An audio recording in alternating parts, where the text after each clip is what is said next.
घुमेर फर्केको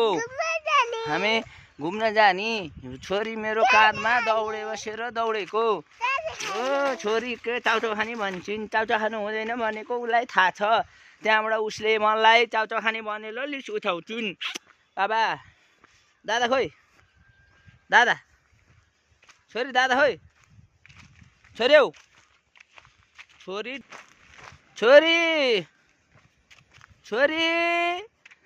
हजुर भन न हजुर बोल न खोइ बाबासँग गफ गरेको खोइ त बाबा छोरी कहाँ जाने हामी घुम्न जाने सानो पपी भेट्न जाने अनि अरू नक्कल नपार्ने हामी नक्कल नक्कल अब हिँड्ने ओ बहिनीको एकछिन गाडी आउने बहिनी निदाइन है अब यहाँ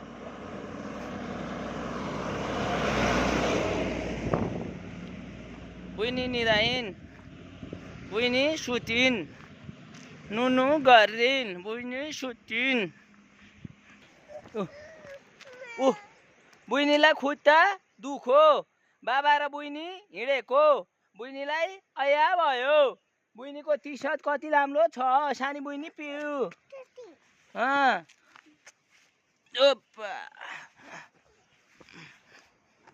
बहिनी निदाइन् बहिनी सुतिन् बहिनी नक्कल पाल्छिन्